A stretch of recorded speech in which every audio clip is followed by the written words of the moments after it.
அனைவருக்கும் வணக்கம். நாம் திருமூலநாயனார் பாடியருளிய திருமந்திரத்திலே 7ஆம் தந்திரத்திலே அமைந்த இனிப்பான ஞானப்பாடல்களை பார்த்து கொண்டிருக்கிறோம். ஒரு சாமானியன் இறந்தால் என்ன ஆகிறான்? ஒரு யோகி இறந்து விட்டான் என்று கருதப்பட்டாலும் அவனுடைய ஆன்மா என்ன நிலை அடைகிறது? யோக வாழ்க்கை வாழ்ந்திருந்து இறந்து விட்டால் அவனுடைய ஆன்மா மறுபடியும் ஒரு கீழான பிறவிக்கு சென்று விடுமா என்பது போன்ற நம்முடைய ஐயங்களுக்கெல்லாம் சரியான பதிலை கடந்த பதிவிலே நாம் பார்த்த பாடல்கள் மூலமாக திருமூலநாயனார் கூறியிருந்தார். இது குறித்தான இன்னும் நுணுக்கமான பல விளக்கங்களை இன்றைய பாடற்பதிவிலே பார்க்க இருக்கிறோம்.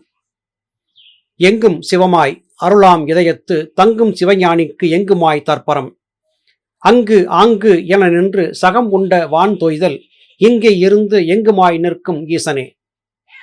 எம்பெருமான் ஈசனை புரிந்து கொள்ள வேண்டும் என்றால் கொடுங்கதிர்களை வீசி குவலயத்தை சுற்றறித்துக் கொண்டிருக்கும் கதிரவனின் கரணங்கள் பூமியிலே பட்டு தெரிக்கும் போது கடலிலே இருந்து எழுந்த கடல் அலைகளின் நீர்த்திவளைகள் அனைத்திலும் கதிரவனின் கரணங்கள் பட்டு 1000 கோடி கதிரவன்கள் இருப்பதைப் போன்ற மாயத் தோற்றத்தை ஏற்படுத்துகிறது. அதுபோல இந்த உலக வாழ்க்கையை பற்பல உருவங்கள் கொண்டு உடல்களை கொண்டு வாழ்ந்திருப்பது ஈஸ்வரன் ஒருவனே என்று திருமூலர் குறிப்பிடுகிறார்.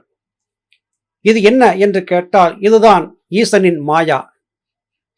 எம்பெருமான் ஈசன் மாயை என்பதை உருவாக்கி பற்பல விதமான சலன காட்சிகளை உருவாக்குகிறார்.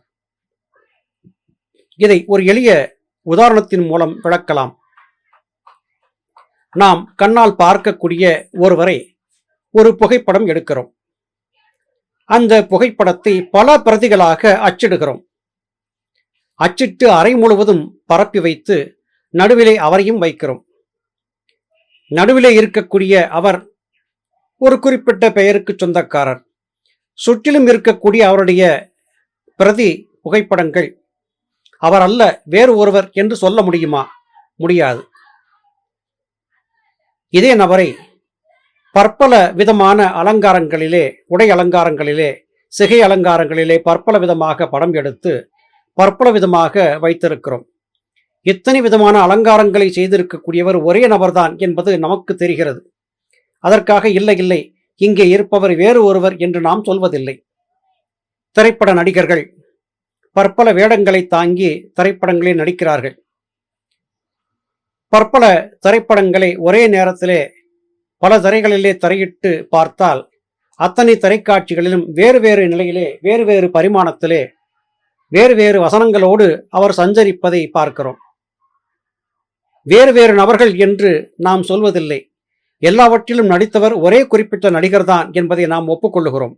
அதுபோல எம்பெருமான் ஈசனுடைய ஆத்ம தத்துவம் பற்பல உடல்களாக சலித்து இந்த உலகிலே சஞ்சரித்துக் கொண்டிருக்கிறது என்று திருமூலநாயனார் இங்கே உறுதிபடச் சொல்கிறார்.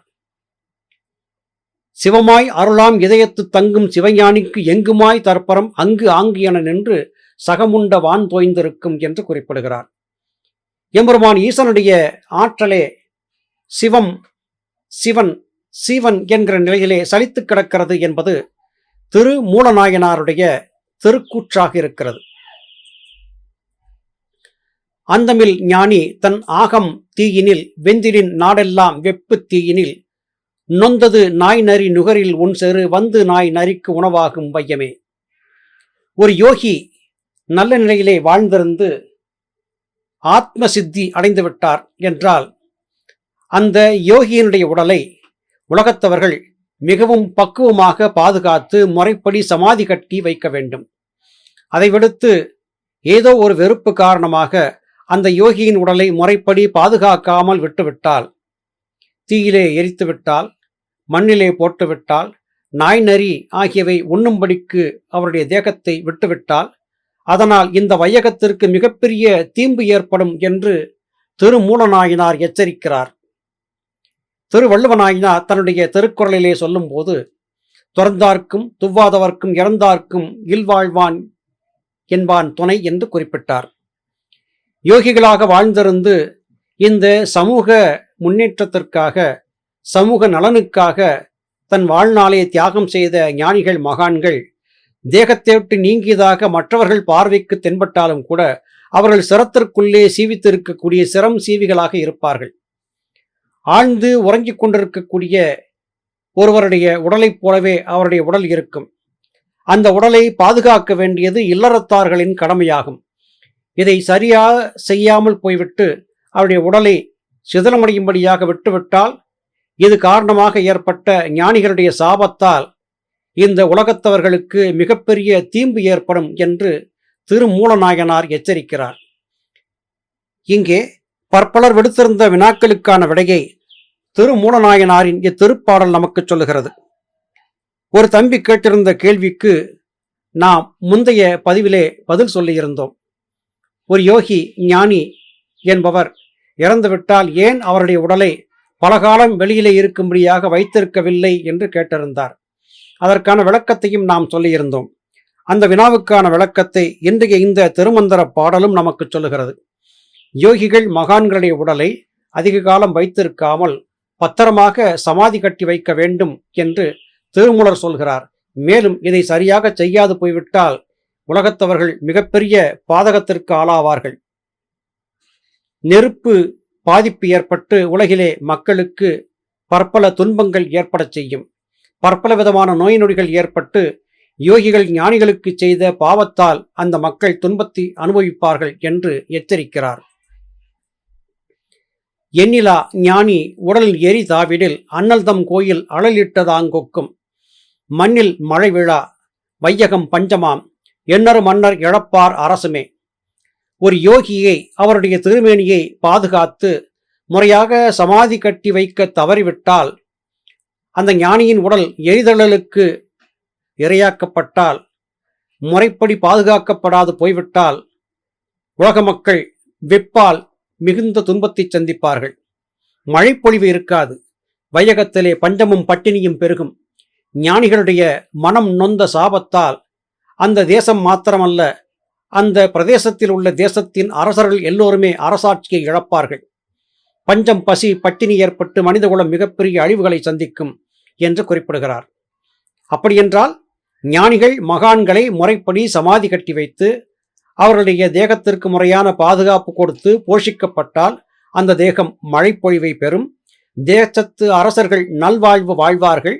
தேசத்து குடிகளெல்லாம் நலம் பெறுவார்கள் என்பது மறைமுகமாக நாம் புரிந்து கொள்ளக்கூடிய கருத்தாகவும் இருக்கிறது. ஞானிகளின் உடலை கேவலமாக நினைத்துவிடக்கூடாது. அவர்கள் உடலை முறைப்படி சமாதி செய்ய வேண்டியது இல்லறவாசிகளின் கடமை என்பது இங்கே உறுதிப்படுத்தி சொல்லப்படுகிறது. புண்ணியமாம் அவர் தன்னை புதைப்பது, நன்னி அனல் நோக்கில் நாட்டில் அழிவாகும், மண்ணில் அழலில் அலங்கார பங்கமாம், மண்ணுலகு எல்லாம் மயங்கும் அனல் மூடியே. எரிமலை வெடிப்புகள் ஏற்படும். பூமியிலே வெப்பம் அதிகரிக்கும். மழைப்பொழிவு இருக்காது. பெருத்த சேதங்கள் உண்டாகும். ஞானிகள் மகான்களுடைய தேகத்தை பேணி பாதுகாக்காது விட்டுவிட்டால் இத்தனை பேரழிவுகளும் இந்த பூமிக்கு ஏற்படும் என்று திருமூலர் எச்சரிக்கிறார். அதே வேளையிலே ஞானிகள் மகான்களுடைய தேகத்தை முறைப்படி சமாதியிலே புதைத்து அங்கே அடையாளங்களை செய்து அவருக்கான முறையான வழிபாடுகளை செய்து வரும்போது அவருடைய ஆன்மா மகிழ்ச்சி கொண்டு மக்களை வாழ்த்தும். அவர்களை முறையாக பக்குவப்படுத்திய மக்கள் நலவாழ்வு வாழ வேண்டும் என்பதற்காக, நன்னெறி பூண்டு தழைத்திருக்க வேண்டும் என்பதற்காக யோகிகள் உலகத்திலே இருந்து யோகிகள் மகான்களும் கூட அவர்களை ஆசீர்வதிப்பார்கள். அது மாத்திரமல்ல, முறையாக சமாதி கட்டி வைக்கப்பட்ட ஞானியின் உடலை காண்பதற்காக அவ்வப்போது சித்தர்கள், முனிவர்கள், ஞானிகள் வந்து சென்று கொண்டிருப்பார்கள். தேவர்கள் முதலாகியவர்களும் கூட அந்த ஞானியின் திருமேனியை தரிசிப்பதற்காக அவ்வப்போது வந்து போய்க் கொண்டிருப்பார்கள்.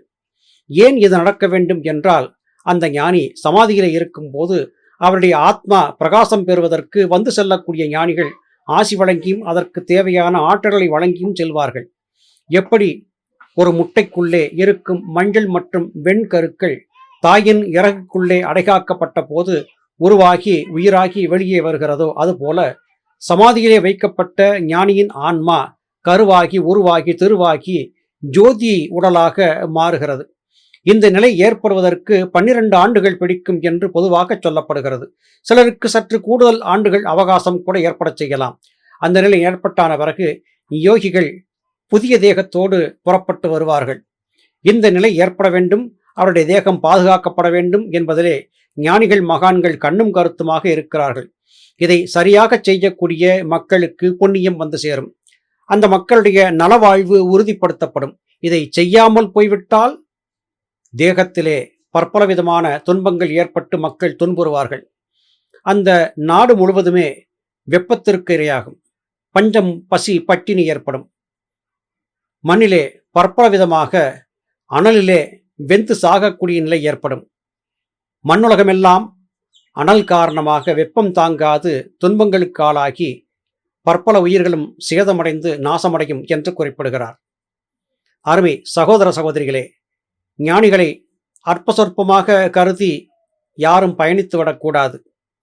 ஞானிகள் எந்த நிலையிலே இருக்கிறார்கள், எத்தனை பக்குவத்தில் இருக்கிறார்கள், என்னவாக இருக்கிறார்கள் என்பதை சத்குருமார்களே நன்கு அறிவார்கள். வேதமனத்தை விடுத்து ஞானிகள் சொன்ன கூற்றுப்படி வாழ்ந்து நற்கதி பெறுவோம். மீண்டும் அடுத்த பதிவிலே உங்களை சந்திக்கிறேன். அதுவரையிலும் நன்றி, வணக்கம்.